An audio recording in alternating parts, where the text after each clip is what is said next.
even though I was born and raised in an area that was predominantly Orthodox during Soviet times, it was not Orthodox before Second World War, as it was predominantly Byzantine Catholics.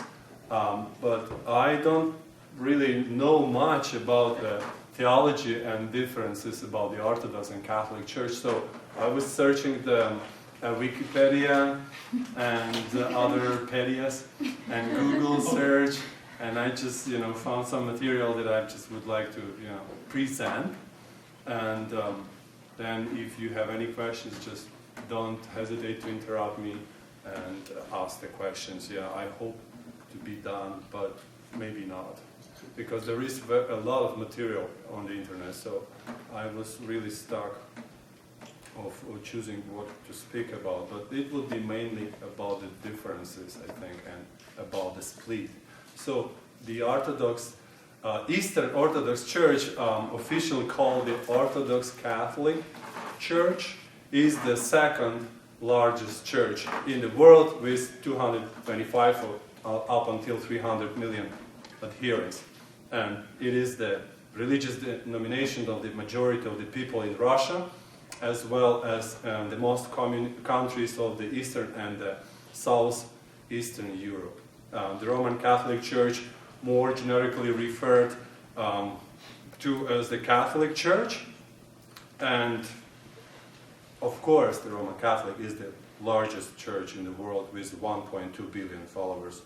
Both churches, in addition to numerous other Christian churches around the world, refer to their churches as one holy Catholic and apostolic. So, per the above declaration, each church traces, of course, its roots to the earliest church, which was established by Saints Peter and Paul, and of course was established by Jesus. Following the Orthodox view, the Assyrians and Orientals left the church in the first few centuries after the Christ. So there was a first split which took place after the Council of Ephesus. And but the Catholics became the largest group that split with Orthodox in 1054, and that is known as an East-West schism. And the term Eastern distinguishes the Church from Western Christendom and indicates that its sphere of influence is largely in the eastern part of the Christendom, of the Christian world. So the Greek term Orthodox means just their true belief, and it was adopted by the Church to distinguish itself from the growing body of non-Orthodox Christians.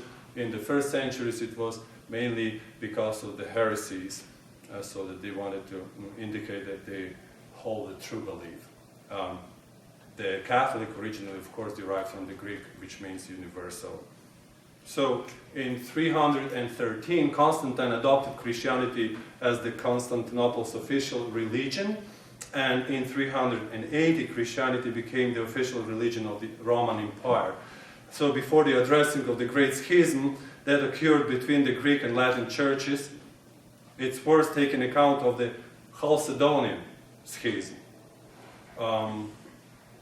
The Council of Chalcedon in 451 considered it to have been the fourth ecumenical council, and those that rejected the following Chalcedonian Christology formed a body of the churches known as Oriental Orthodox, not to be confused with the Eastern Orthodox Church.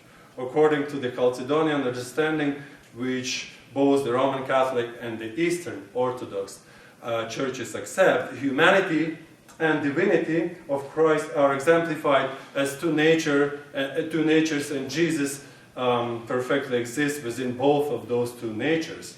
So this also may be referred as Nestorianism, or the theological term theophysite.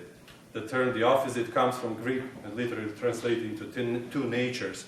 So the Chalcedonians emphasize the complete and perfect unity of the two natures in one hypostasis, that is Jesus, as those that reject the conclusion of the Council of the Chalcedonian hold the position of the monophysitism, and that is the one person of Jesus Christ. Divinity and humanity are unite in one nature, the two being united without confusion and without separation. So the Chalcedonians criticized this position as monophysite, that is, that Jesus has only one single nature, divine or human. But such labeling was rejected by the Oriental churches. So there was the first split, that the Oriental church divided from the church that existed at that time. And they were sympathizing with the Nestorius.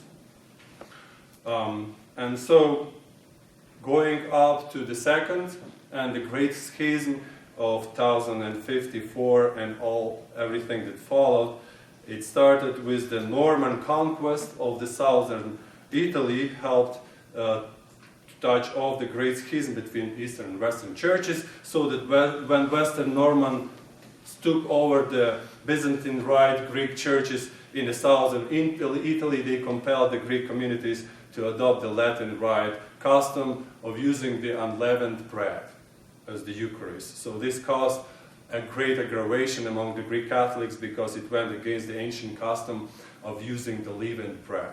So in response, the Patriarch Carolarius ordered all of the Latin Rite communities in Constantinople to conform to the Eastern practice of using leavened bread. So you can imagine the uproar that ensued. The Latins refused, so that Patriarch closed their churches and sent the hostile letter to the Pope Leo IX. What followed next was the tragedy of errors. We know that there was an attempt to reconcile, and there was sent delegation by the Cardinal Humbert to visit the Patriarch Carolarius, but the matters worsened, and it ended up in the Patriarch excommunicating the Cardinal, and Cardinal excommunicating the Patriarch. This was not, however, the actual break between the two communions. It is a popular myth that the schism dates to the year 1054 and that the Pope and the Patriarch excommunicated each other at that time, but they did not. Orthodox Bishop Callistos writes, the choice of Cardinal Humbert was unfortunate, for both he and the Carolarius were men of stiff and intransient temper, and after the initial unfriendly encounter, the Patriarch refused to have further dealings with the legates. Eventually, Humbert lost patience and laid a bull of excommunication against Carolarius on the altar of the Church of the Holy Wisdom, and the Carolarius and his synod retaliated by anathemizing Humbert, but not Roman Church as such. So the New Catholic Encyclopedia says the consummation of the schism is generally dated from the year 1054, when this unfortunate sequence of events took place. This conclusion, however, is not correct, because in the bull composed by Humbert, only Patriarch Carolarius was excommunicated. The validity of the bull is questioned because Pope Leo IX was already dead at that time. On the other side, the Byzantine Synod excommunicated only the legates, the Humbert, and abstained from any attack on the Pope and the Latin Church in general. So there was no single event that marked the schism, but rather there was this sliding into and out of the schism during the period of the several centuries, which punctuated with the temporary reconciliations. And the East's final break with Rome did not come until the 1450s.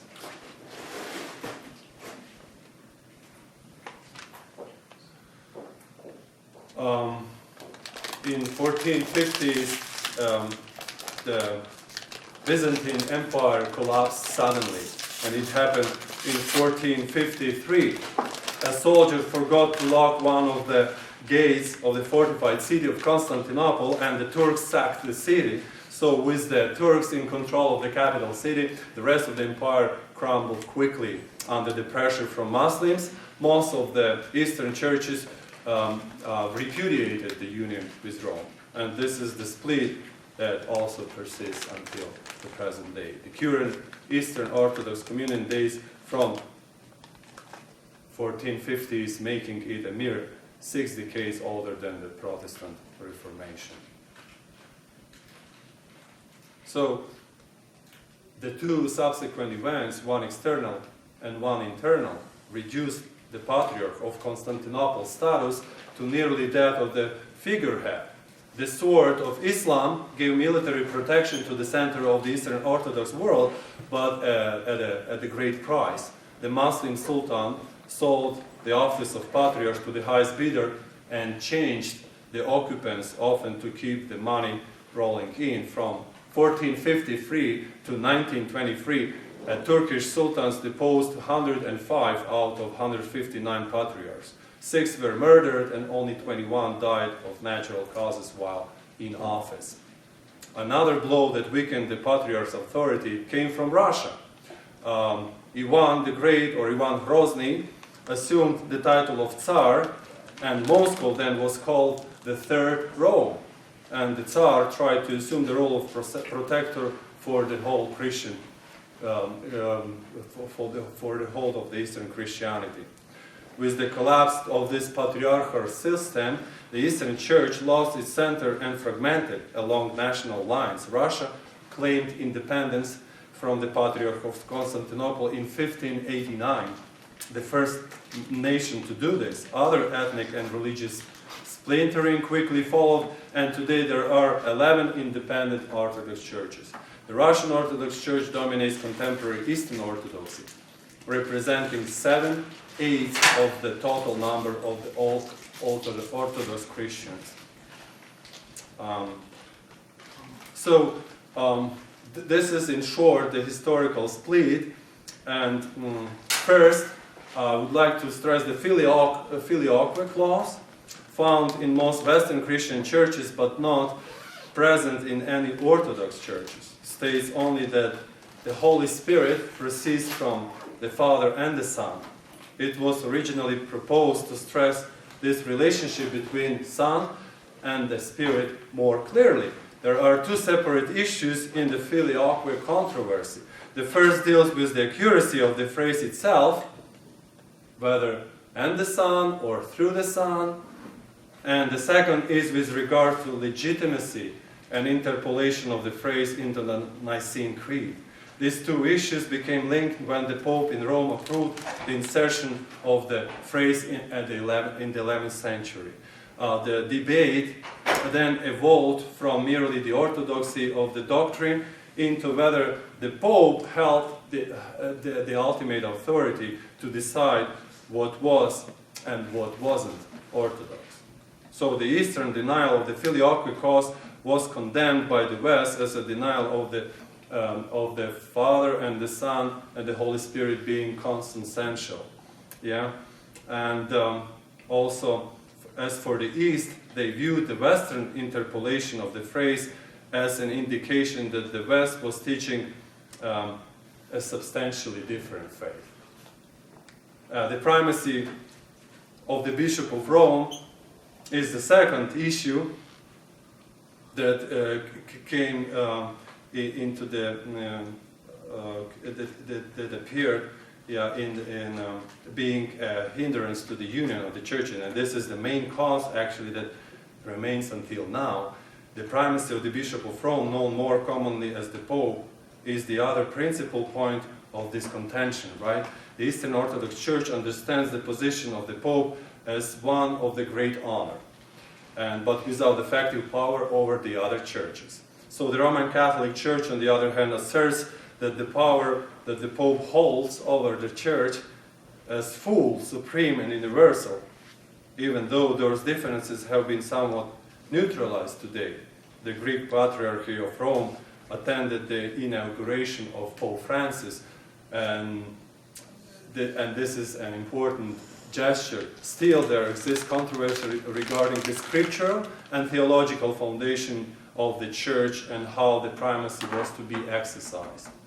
So also, the Great Schism reached its threshold with the Fourth Crusade in 1204. The Latin Crusaders of the Western Europe invaded and sacked the Eastern Orthodox city of Constantinople following the many horrors, atrocities, rapings, and lootings, and pillages committed by the Latin Crusaders, the Great Schism was officially completed. Historians have gone on to call this extremely controversial event as one of the greatest crimes against humanity. In the past few years, numerous attempts at the reconciliation have been made, and John Paul II addressed the matter of the Fourth Crusade twice during his papacy, and in 2004 a formal apology was accepted by Bartholomew I, Patriarch of the Constantinople. So, the Orthodox Church considers Jesus Christ to be the head of the Church, and the Church to be his body, and there is not one leader or bishop at the head of the Orthodox Church. That is, they do not have the equivalent of the Pope of Rome.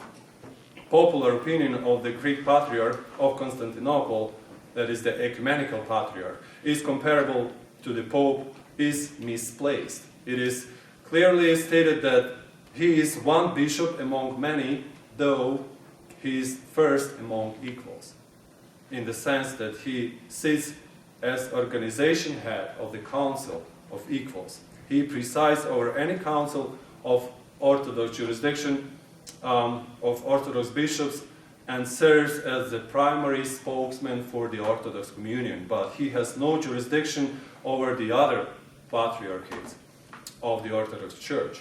Each bishop has a territory over which he governs.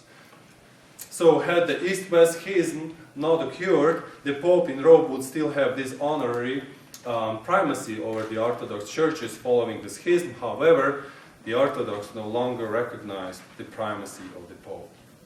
So what is the situation now? Since the Second Vatican Council, the Catholic Church has generally taken the approach that schism is primary ecclesiological in nature. That the doctrinal teachings of the Eastern Orthodox churches are generally sound, with the exception of their understanding of papal primacy, filioque clause, and a purification after the death. And that the vision of full communion to be sought is that of unity in legitimate diversity. As before the division, since the first councils are an eloquent witness of this enduring unity in diversity. In this view, the primary difficulty is, of course, disagreement on the role of the Pope. And we know that first 7 councils were accepted by both churches, and those are the councils that actually decided the main articles of our faith.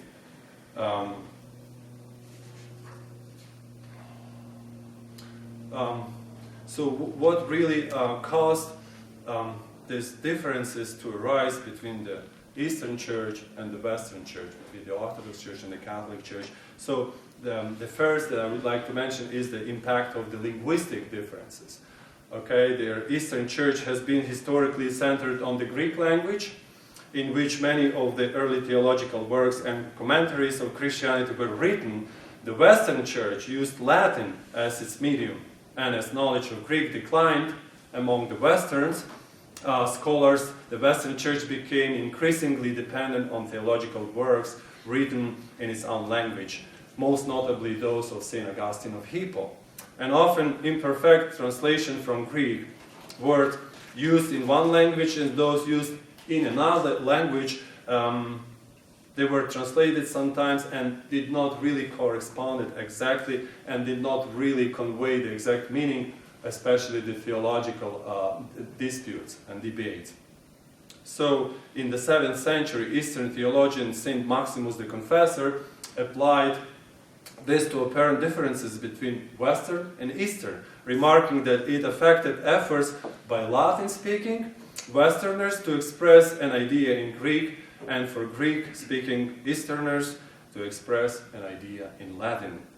He said they cannot reproduce their idea in a language and in words that are foreign to them as they can in their mother language, just as we too cannot do.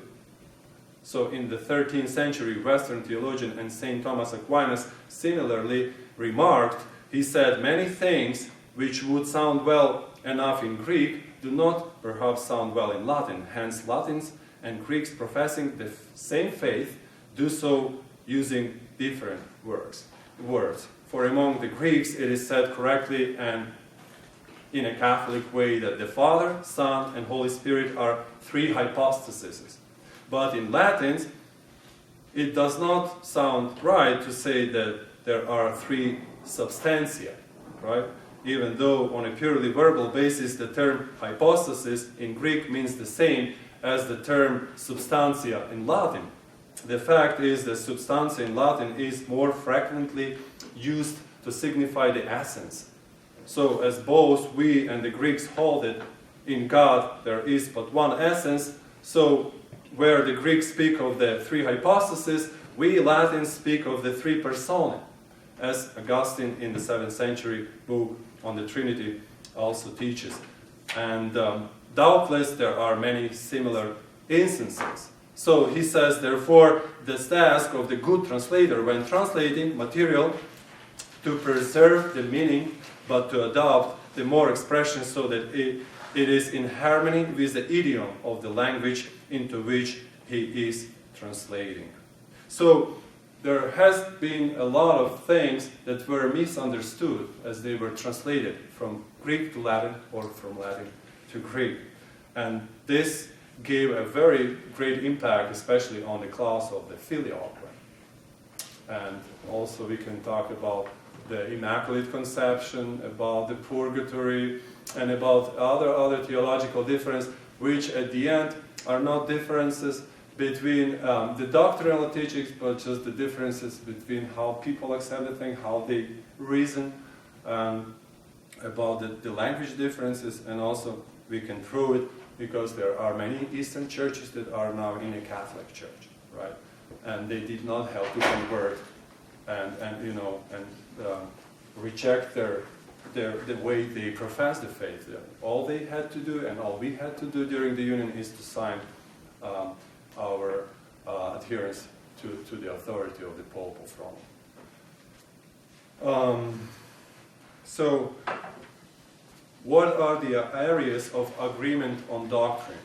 Both churches accept the decision of the first ecumenical councils, right? So that was the council. Those were the councils of the undivided church. So these are the Council of Nicaea, First Council of Constantinople, Council of Ephesus, Council of Chalcedon, Second Council of Constantinople, Third Council of Constantinople, and Second Council of Nicaea. So, basing ourselves on those 7 councils, there are these doctrinal agreements. So, the divine and human natures of Christ, both churches agree. Apostolic succession, both churches agree. The threefold ministry, bishops, priests, and deacons, both churches agree. The broad structure of the visible church, both churches agree. The sinless life of the Blessed Virgin Mary, and the honor that we use for her at the Theotokos, also both churches agree. Invocation of the saints, acceptance of the 7 sacraments, confession to a priest, use of icons in worship, solemn celebration of the Eucharist, and affirmation of its sacrificial nature as identical with the sacrifice of Christ, and Eucharistic bread and wine becoming the body and blood of Christ. So, now what are the differences? The differences of official position of the Roman Catholic Church is that the differences between East and West are complementary rather than contradictory.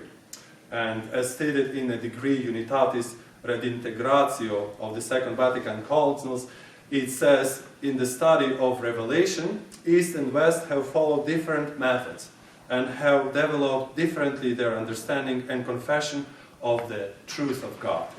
It is hardly surprising then if from time to time one tradition comes nearer to the full appreciation of some aspects of the mystery of Revelation than the other tradition, or expresses it to the better advantage. In such cases, these various theological expressions are to be considered often mutually complementary rather than conflicting. Where the authentic theological traditions of the Eastern Church are concerned, we must recognize the admirable way in which they have their roots in Holy Scripture, and how they are nurtured and given expression in the life of the liturgy. They derive their strength 2 from the living tradition of the apostles and from the works of the fathers and spiritual writers of the Eastern churches. Thus, they promote the right ordering of Christian life and indeed pave the way for full vision of Christian truth. So the Roman Catholic Church's attitude was also expressed by John Paul II in the image of the church that breathes with both lungs.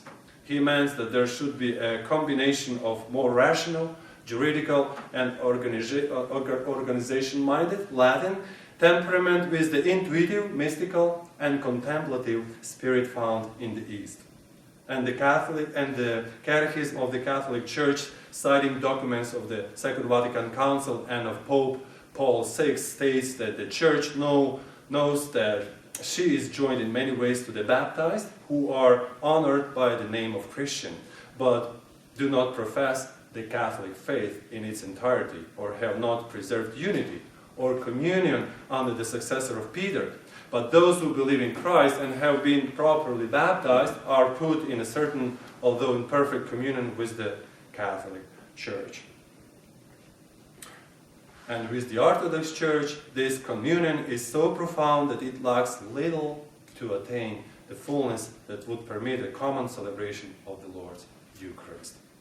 And on July 10, 2007, Congregation for the Doctrine of the Faith published a document approved by Pope Benedict XVI that stated that the Eastern churches are separated from Rome, and for that very reason lack something in their condition as particular churches, and that the division also means that the fullness of universality, which is proper to the church governed by the successor of Peter and the bishops in communion with him, is not fully realized in history. So this is the standing of the Catholic Church in regard to the Orthodox Church. But what about the existing disputes that are seen by Orthodox theologians? So the Orthodox theologians, there are differences in the approach as seen by Orthodox theologians. For example, as seen in the works of Photius and the 11th century works of the Orthodox theologian Nikitas Stichatos. So they oppose the speculative theology and philosophy and scholasticism as versus theoria, which means contemplation, right?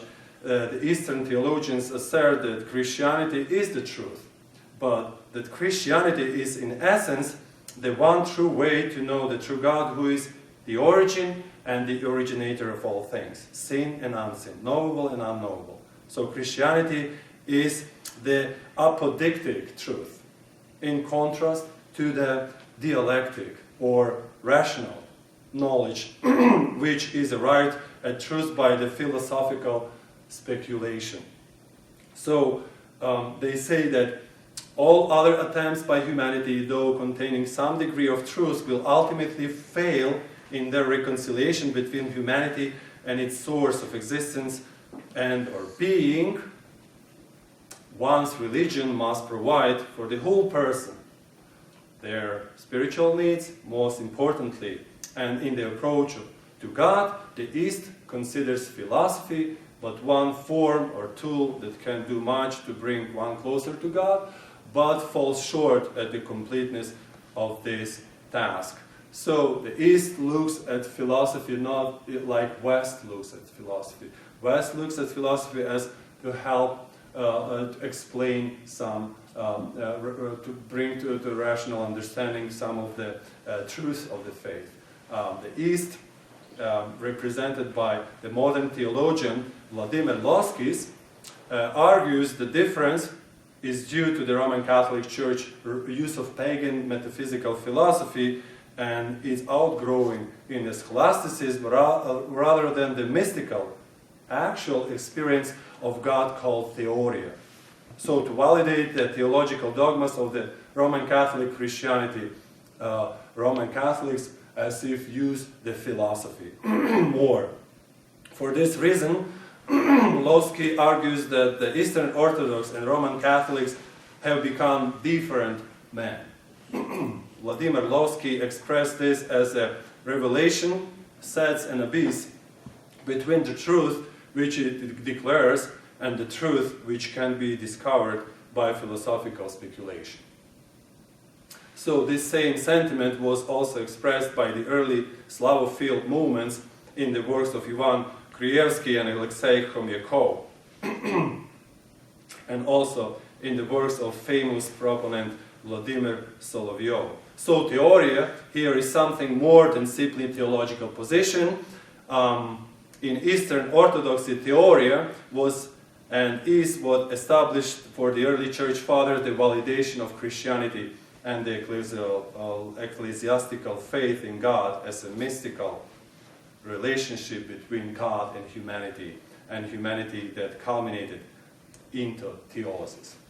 So theoria is usually used by the fathers of the church, both Western and Eastern, as inquiring into the allegorical meaning of the sacred scripture, as opposed to the literal meaning. But apart from this significance in relation to the method of biblical exegesis, the term theoria is, of course, used in a little bit different meaning by the Eastern theologians. Vladimir Loskin in Eastern Orthodox mystical theology, they interpretate the theoria as translated as the vision of God. So in East Orthodox theology, the mystic apophatic theology, that means the negative theology or the transcendent theology, so is taught as a superior to the cataphatic theology, or to the theology that speaks positively of God, of His attributes. In the Eastern Orthodox Church, cataphatic theology is critical only to the level that one attains the stage that would allow him to contemplate God. Once this stage has been affirmed, the positive attributes of God or the divine has been achieved, one moves further to these transcendent qualities of the superior, or at least the corrective apophatic theology. So there is a movement from this from cataphatic theology to the apophatic, and the apophatic theology in the Eastern thought is the goal. So while Aquinas felt positive and negative theology should be seen as dialectical correctives to each other, like thesis and antithesis, producing the synthesis, Vladimir Losky argues that based on his reading of Dionysius the Areopagite and Maximus the Confessor, that positive theology is always inferior to the negative theology, a step along the way to the superior knowledge attained by the negation. This is expressed in the idea of mysticism, is the expression of dogmatic theology par excellence. So for the Eastern Orthodox, in its purest form, theoria or contemplation is considered as the beholding, seeing, or the vision of God. As theoria or vision of God in Eastern Orthodoxy is when a person of great piety is given this gift of seeing God, vision of God. And this is also referred to as experiencing of this uncreated light of God, as was seen by the apostles on the Mount of Tabor. So thus this uncreated light is often referred to as the light of Tabor or of Christ's transfiguration.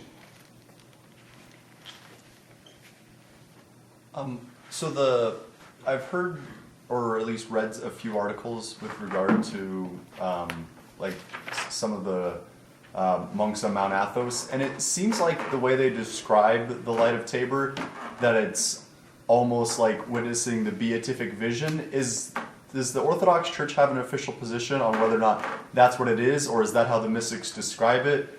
Because it would seem that that's counterintuitive to the fact that we're supposed to only behold the beatific vision when we get to heaven, except for Christ, who, as God, would, had it for his entire life.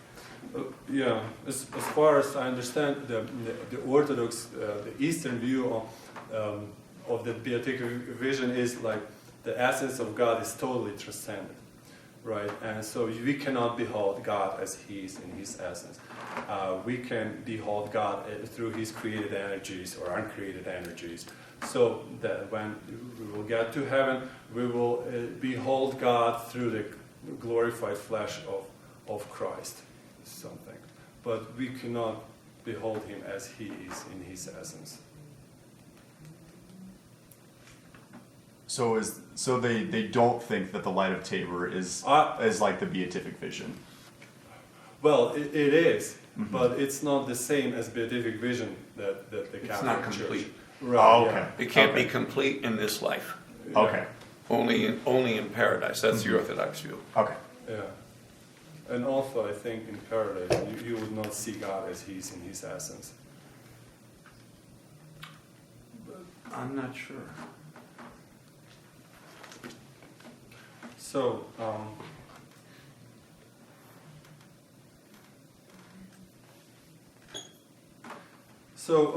none of the Eastern Orthodox, Eastern Orthodox Church teaches that none of the Church Fathers accepted or embraced Aristotle's metaphysics. So the scholasticism in the West, based on Aristotle, is simply absent in the East. That's why there is so much of the difference in understanding some of the truth of the faith. Meaning that for one to be a theologian in the East, one does not seek to obtain a degree from university, as in the old pagan society and the academics of the Greece, to become a scholar. Rather, one obtains the vision of God by way of ascetic practice. And Roman Catholic theologians hold as a theological conclusion, but not as a matter of dogma, that our natural knowledge of God in this world is not an immediate intuitive cognition, but a mediate, abstractive knowledge, because it is attained through the knowledge of creatures, and that our knowledge of God here below is not proper, but analogical. So the Eastern Orthodox call this type of theology cataphatic theology, and hold this is inferior to the Eastern approach, which is called apophatic, or the theology of negation. As the Roman Catholic teaching on God's energies and God's essence, either taught by Thomas Aquinas and addressed under his teaching Actus Purus, that is, everything that is in the world is in potentiality, and only God is in a perfect actuality. And only God is perfect in everything. We are always potential in relation to Him, right? Or under the Duns Scotus, whom taught Aristotle's being qua being as the doctrine of the univocity of being. So everything in relation to Trinity we could trace here in the created world. And so both imply the denial of any real distinction between essence and existence. So Roman Catholicism teaches, according to the Orthodox view, that in the age to come, man will, with his intellect and with the assistance of grace, behold the essence of God. The Orthodox declare that it is impossible to behold God in Himself. Not even divine grace will give us such power. The saved will see, however, those who will be in paradise, they will see God as the glorified flesh of Christ. So according to Orthodox view, the Roman Catholic theology never made a distinction between God's essence, what He is, and His uncreated energies, but what He means He acts. St. Gregory Palamas tried to explain this distinction through the comparison between God and the sun. So the sun has its rays, God has His energies, among them grace and light. So by His energies, God created, sustains, and governs the universe. By His energies, He will transform the creation and deify it, that is, He will fill the new creation with His energies as water fills the sponge. But there is a Catholic teaching about the attributes of God, qualities such as perfection, simplicity, oneness, veracity, fidelity, goodness, benignity, immutability, eternity, ubiquity and infinity. And it is a Catholic dogma that the divine attributes are really identical among themselves and with the divine essence. So, St. Gregory of Nazianzus, quoted by the Orthodox theologian John Romanides, says that one cannot be a genuine or true theologian or teach knowledge of God without having experience of God, as is defined as the vision or theoria. So theoria is obtained according to the Eastern Orthodox theology by way of the contemplative prayer, called hesychasm, and is the vision of God as the uncreated light, the light of Tabor. Palamas himself explicitly stated that he had seen the uncreated light of Tabor and had the vision of God called theoria. So theosis is deification obtained through the practice of hesychasm, and theoria is one of its last stages, as theosis as theosis is catharsis, which is purification and purgation of emotions. Then comes theoria, and then the contemplation or deification or theosis. So at the heart of this issue is the teaching of the essence energies distinction by Gregory Palamas. The tradition and distinction behind this understanding is that creation is an activity of God and the task of energy or energia. If we deny the real distinction between God's essence and God's creation, activities or energies, we cannot, according to Vladimir Lovsky, fix any very clear borderline between the procession of the existences of God or realities of God and the creation of the world. Both the one and the other will be equally acts of the divine nature. So according to the Metropolitan Hierotheos, that because the Roman Catholic Church uses philosophical speculation rather than an actual experience of God to derive their theology, they are led into many errors that Orthodox call into question about their theology, including the filioque.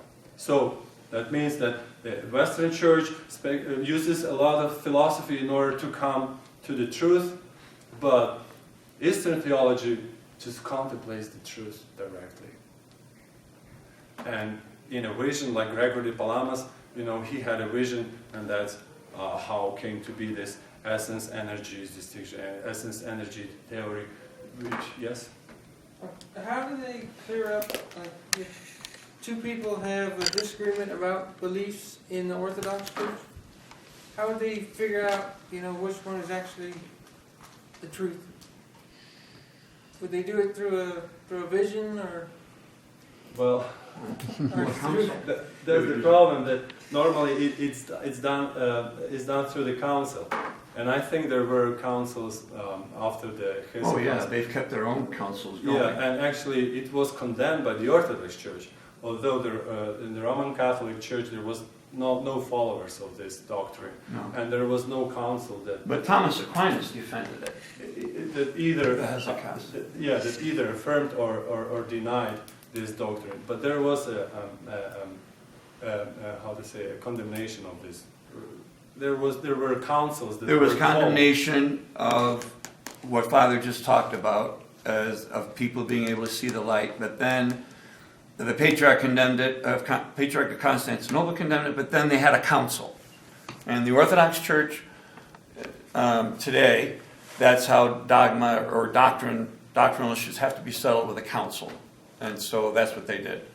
And then that council said that this approach was valid. But normally there were no major doctrinal. No, usually that's really the only thing. After the end of the Seventh Council, because there was no ecumenical council actually held. And because there is no authority of the Pope in the Eastern Church, but everyone is equal, so it's very hard to call the ecumenical council. And if someone is not happy, then I don't know, it cannot be called anymore the ecumenical. So. Do you have a question? That was my question. Okay. Whether or not the Orthodox assert that their councils are ecumenical. Yeah, they're having such a problem now. just let me jump in with that, what Father said. They're trying to have a pan-Orthodox council. They've been planning it for 50 years to have finally a council of all the Orthodox churches. But every church, no matter how small, gets the same vote. And so one church has criticized part of the planning, and because that one church has said no, 50 years of work may be thrown away. Because they don't have a central office like we have in the Catholic Church. So, Right.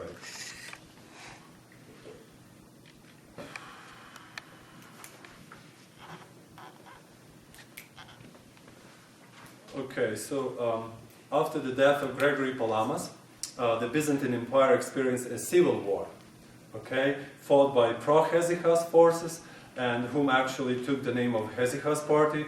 On the one side of the conflict was the anti-Hesychast, pro-Latin forces of John Palaiologos, and on the opposing side was the pro-Hesychast, anti-Latin forces of John Kantatakouzenos. In the end of the pro-Hesychast forces won the civil war, okay? And so with the publication in 1782 of the Philokalia came in a revival of this hesychasm, accepted in popular very much by the Slavic Orthodox churches. This and the importance attached to it in the 20th century by the Paris School of Orthodox Theology have led to the hesychasm becoming definitive for modern Orthodox theology as never before. Today, while some Western theologians see the theology of Palamas closely associated with the hesychast tradition of mystical prayer, but not identical with it, as introducing an admissible division within God, others have incorporated his theology into their own thinking, maintaining that there is no conflict really big between the teaching of the Roman Catholic Church and this doctrine of the hesychast. So, a few words about how the Orthodox approach the unseen warfare, the human heart, the noetic, intuitive faculty. In Eastern Christianity, consciousness as the center, heart, or spirit of the person is often referred to as a nous. Nous is that nous is nous, N-O-U-S? Yeah, nous. Yeah, it's very important in the hesychastic doctrine and theology of the. Yeah, so the nous is a center, heart or spirit of the person. Okay, therefore, Orthodox Christianity is healing or therapeutic, and works in each individual to overcome their passions, thoughts, past addictions. So nous or personal consciousness can be also loosely translated as the whole experience of conscious reality, both internal, intuitive, or external, sensory perception. So the nous as the eye of the whole person called soul. It is the nous that is both logical and intuitive understanding, since in the East much spiritual work is done as the Christian life inside the church, liturgical services, and outside the church. So this work is dedicated to reconciling this heart and mind by putting the mind in the heart and then contemplating through our intuition. And the very popular Eastern, a saying, conquer yourself. This is the highest of all victories. So consciousness or the human spirit, noetic, as energy of the soul, therefore the nous is called the eye of the heart or soul. So in Eastern Orthodoxy, when dealing with the satisfaction of the spirit, one must live according to the spirit. As the laws of God are written on the human heart, it is stated that if the Orthodox Church appeared now in the world and knew, it would appear as a hospital for the spirit, heart, soul, or nous of the humanity. So noesis, which is insight in English, means intuitive experiences of the spirit or heart. That is, when one loves or grieves, these are not things learned nor rationalized from external reality, nor experienced as such. They are things essential and unlearned as intuitive or instinctual. These are energies or noesis as activities of the nous, consciousness. These internal experiences are intrinsic to the whole person in the East. The whole or complete person is called the soul. So, about the inner experience, the term nous in the East is used to mean the vision of life as consciousness. So the soul, which is body and spirit together as one thing, vivifies or gives energy to the nous, whereas philosophical discourse, dialectic, is very mechanical and attenuates reality into the analytical concepts, thereby reducing man and nature to cold mechanical concepts, interpretations and symbols of reality, not reality in of itself. Eastern Christianity seeks to restore humanity to its pre-separation from God or paradise condition of full communion with the Creator and Trinity. Since in the East it was humanity's soul, humanity's nous, that was damaged by Adam's sin and fall, and it was this damaged consciousness that each human by birth now received. So it can tell us a lot about how the East approaches the doctrine of the original sin. So another aspect of the Eastern theology is faith as the intuitive truth. Faith, pistis, is sometimes used interchangeable with noesis in Eastern Christianity. Noesis or insight, meaning activities of the nous, are how we perceive and interact with the existence, the activities of the mind or consciousness as uncreated energies. So the things as energies and as uncreated are not rational, as rational comes from studying the immanence and interrelationship of the sensuous things. Faith being a characteristic of the intuitive noesis or noetic experience of the nous or spirit. Faith here being defined as intuitive truth, meaning as a gift from God. Faith is one of God's uncreated energies. So, since Gregory Palamas clarified that God's energies are distinct from His essence, God can be known by His energies, activities, and then actualization, but not then limited to be any one of them.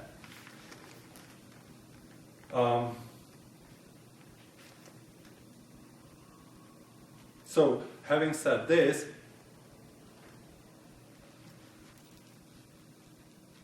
there is one more thing about the synergy. The Catholic Church teaches that for salvation there is a kind of interplay or synergy between human freedom and divine grace. Some non-Catholic writers in line with a denial of this teaching in some Protestant traditions have spoken of the Church in the West as rejecting the idea of cooperation of the human will in the process of salvation. The Catholic Church instead upholds both the Council of Orange 529, which stated that even the beginning of faith must be attributed to God's action, not man's alone.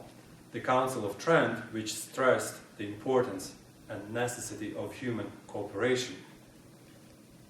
But Eastern Church follows a lot with John Cassian, and the question is here asked whether the John Cassian was a semi-Pelagian.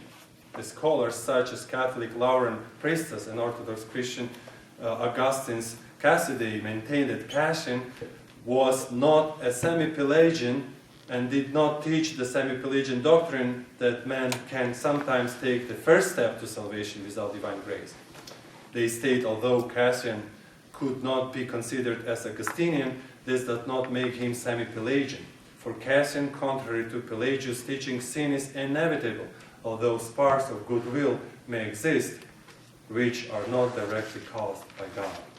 Humans are totally inadequate, and only direct divine intervention can ensure our spiritual progress. And Priestus writes, for Cassian, salvation is from the beginning to the end the effect of God's grace. It is fully divine. So the Orthodox theologian Vladimir Lovsky commented that Cassian was not able to make himself correctly understood at that time, and that his position was interpreted on the rational plane as a semi-Pelagianist and was condemned in the West, while in the East he is considered a witness to tradition, as the Western Orthodox position is, according to the Holy Fathers, salvation is a matter of synergy, of cooperation of man with God. If man wills, if he actively chooses the good, the right path, the virtuous life, then God will grant grace. So, I think that John Cassian was also was accepted by the Catholic Church and he's also a saint, right, in the calendar of the Catholic Church. Yeah. So the Eastern tradition never separates these two elements, grace and human freedom, and are manifested simultaneously and cannot be conceived apart from each other. Orthodox theologian George Florowski also says that Eastern Orthodox Church always understood that God initiates, accompanies, and completes everything in the process of salvation, in opposition to the idea of the semi-Pelagian, that unaided human will can initiate something in the process of salvation. Likewise, according to Karl Rahner, Catholic teaching is that there is mutual cooperation, but not a synergy of mutually independent forces. So there is a difference here between Western and Eastern concept of the cooperation of human will and grace. In the West, the grace of God somehow precedes and supports in a process and all the way until the end. In the Eastern theological thought, it's the perfect synergy. That you need to cooperate in order for God to really step in and start acting in your life. And it's attained mainly through the ascetical efforts and prayers.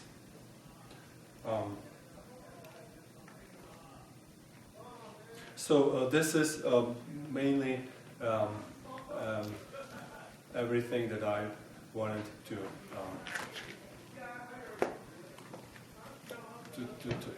say to you today.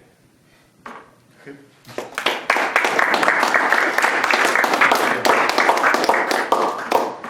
I know it's confusing, but English language is wonderful. That was a lot of work. No. Yes.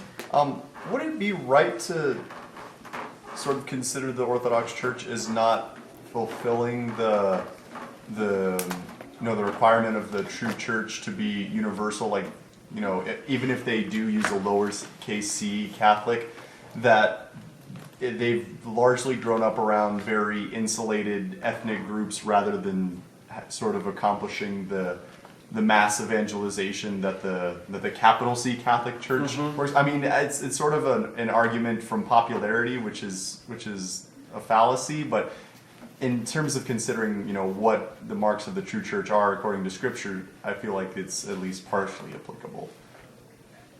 Yeah, the main the main breach or the main privation that they have is the Peter who is in the Scripture by Christ. He is given to take a pastoral care of the whole church. So as Christ says, feed my lambs, feed my sheep. Yeah. So. The Orthodox did a lot of evangelization, right? In history, and the Russians in particular, and the Greeks. It's all of Central Europe, and then the Russians picked that up and went off to these various pagan tribes and even to the Muslim Tatars. The weakness of the Orthodox is the nationalism, though. What Father said before about the splitting up of the church under different patriarchs according to your country. And they condemned it as a heresy to do that, to say that the church is for the nation only. But it's been a big problem in their history And so in the United States, it's really weakened their witness in all Western countries once people started to emigrate out of the Russian and Austrian and Turkish empires and come to other places.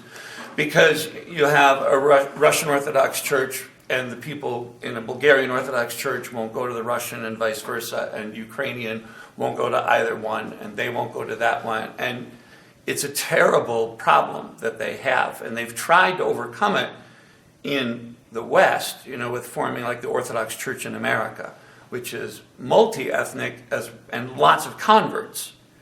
And the Antiochian Church from Syria in America is known for lots of converts. But they still have this broken down. And Eastern Catholics have the same problem because that's what we come out of, in reuniting with Rome. We bring that with us sometimes.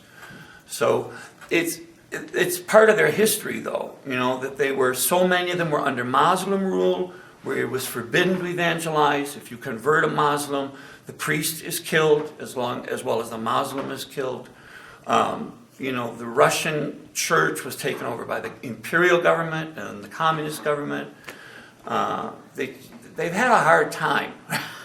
They've had a hard time. So you have to, on the one hand, it's a terrible handicap they have. On the other hand, you have to appreciate the triumph they achieved in that the faith survived at all. Because we forget, they were under Muslim rule really until only about 130 years ago in most of Southern Europe.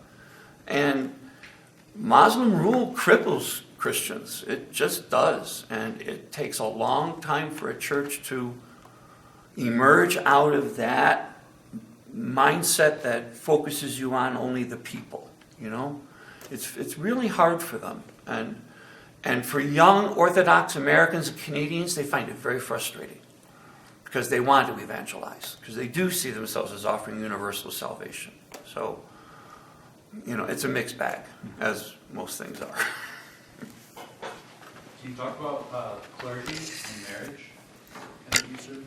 Yeah. This is another aspect of the differences, because how church works. Like Eastern Church has a married clergy, and the bishop, of course, is not married. But Western Church has a practice of the celibate clergy. Yeah. Where do they draw their bishops from? From the monasticism. Okay. And if you don't have monasteries, then it has to come from widowers, from older priests who are widowed. Usually, yeah. Yeah. But it's common for all priests to be married. Some decide not to get married. No, it's totally up to the choice of the candidate. Okay. But it's the majority of parish clergy are married. It's a tradition, and it's very deeply rooted, Yeah. especially in the old church. Yeah, the priestly families used to remarry. Like the son of one priestly family used to marry daughter of the other priestly family. So it was 70% of the marriages were, at least in our region, were intermarriages. Oh, between priests' Between families. families, yeah. So like 30% then are people who, marry a woman who's not from a priestly family. So it's still, majority. Because she knows what to expect as a daughter of a priest. So that factors in it. But in most of the churches, it's up to 90% of the parish clergy are married. One little question. Is there a reason why they don't allow the bishops to marry or to be married? I think we need to comply with that. Why? In The terms- reason why they're not married, he wants to know. In terms of Orthodox Church, Uh-huh. because I guess they were chosen as monks, right? Well, because they're married to the church. Okay. Their life, the married bishops disappear in the 400s. And by the 500s, there aren't any more married bishops in the Orthodox Church. In the Assyrian Church of the East, the first one to split off, they did have married bishops still for a longer time. But the theology was that the bishop is married to the diocese and to the eparchy. He has to give his whole attention to the diocese. Right. So- Because priest is a representative of the bishop. Actually, is the helper of the bishop. Right. But bishop is the main. Also, you get into inheritance. in ancient cultures. And so you don't want somebody inheriting a diocese. Because That's a doesn't disaster. most of, if not all of the property within a diocese belong Belongs to the bishop? See, the parishes everything belongs to the bishop, so that would have been another issue as the church grew. But theologically was the more important thing, that the bishop is married to the diocese. And then isn't the growth of the discipline of celibate clergy sort of stem from as Western Europe grew more rapidly in comparison with the rest of Europe and Western Asia, that there were more metropolitan areas that had more faithful, and so it was sort of inconvenient. It was very tiring and exhausting for priests to have families and take care of all these faithful, while in the East it was mostly centered around rural areas, or... The Eastern countries had big cities too. It's more the theology of imitating Jesus. Mm-hmm. That Jesus was single and gave his life for the church. And in the Latin church, that which used to be the ideal for the monks was translated into all priests. Mm. Plus, there were inheritance problems. There were, in different cultures in Western Europe, and that was a real issue, property. But the greater thing was this theology arose in the 900s. The priest should imitate and be like Jesus in all ways. And so celibacy became mandatory.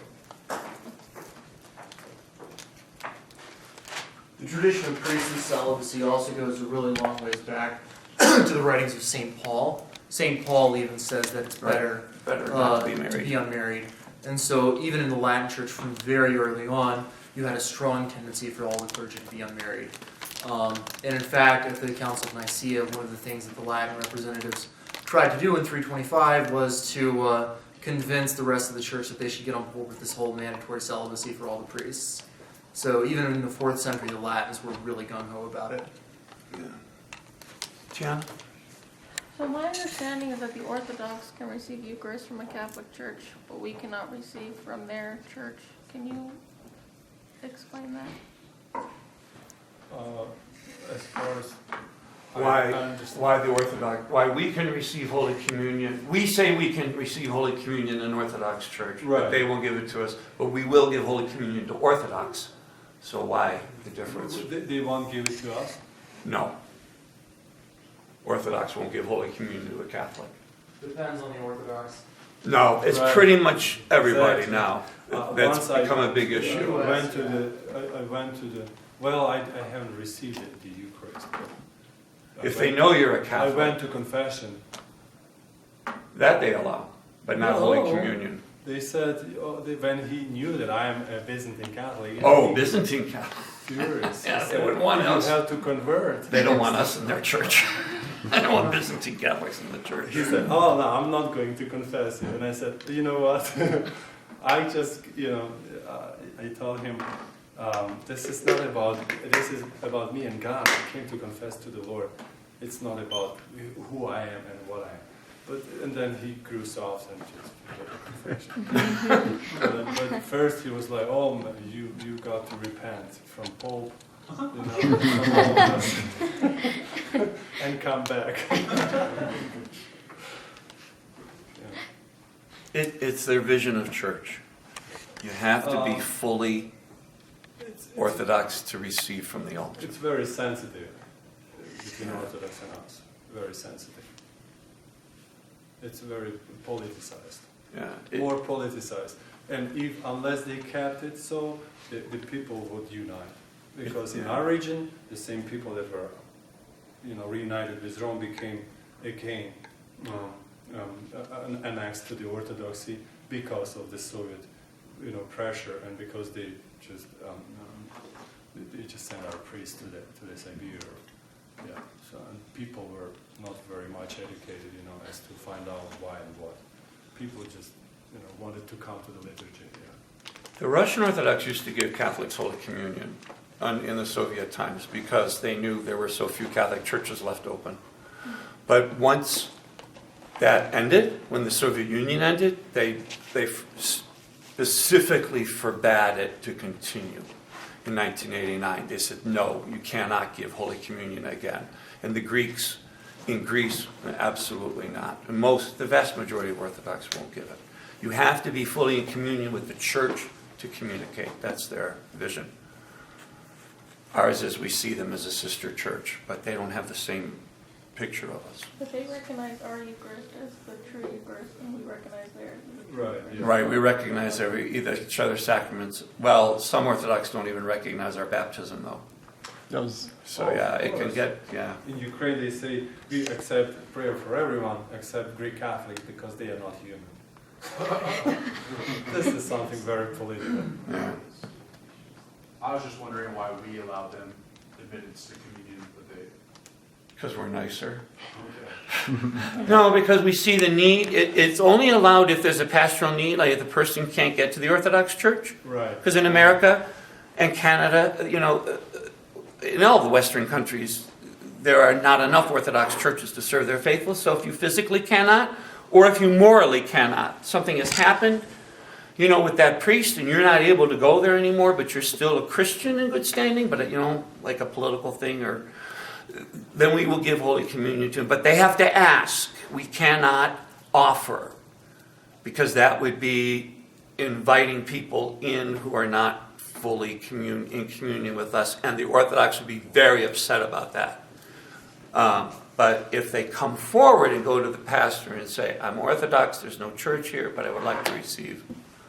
I had people, when I was pastor in Albuquerque, I had people who were descendants of Ukrainian and Byzantine Catholics whose grandparents had become Orthodox. Then they moved here. There was only the Greek Orthodox Church, and they actually weren't accepted at St. George's under the priest at the time. He wouldn't let them in because they were not Greek, and they came to our church and said, could we go here? Can we go to communion? And I said, yeah, sure.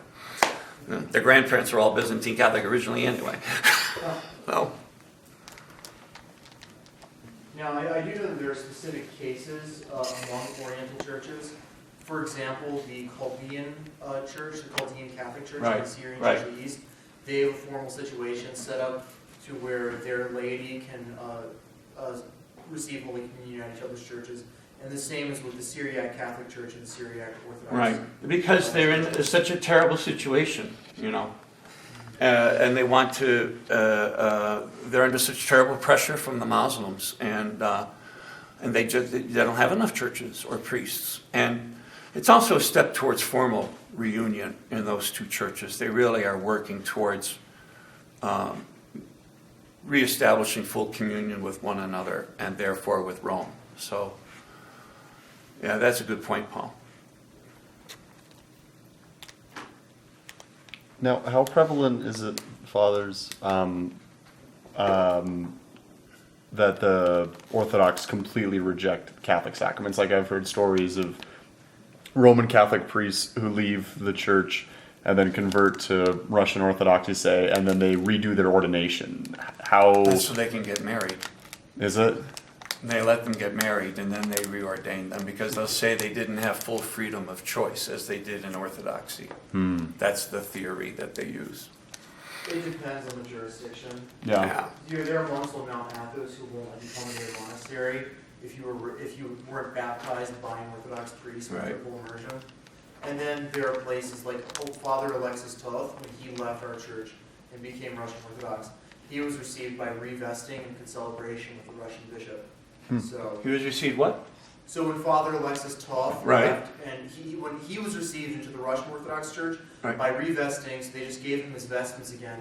Oh. They didn't lay hands on him, and then he concelebrated immediately with the bishop.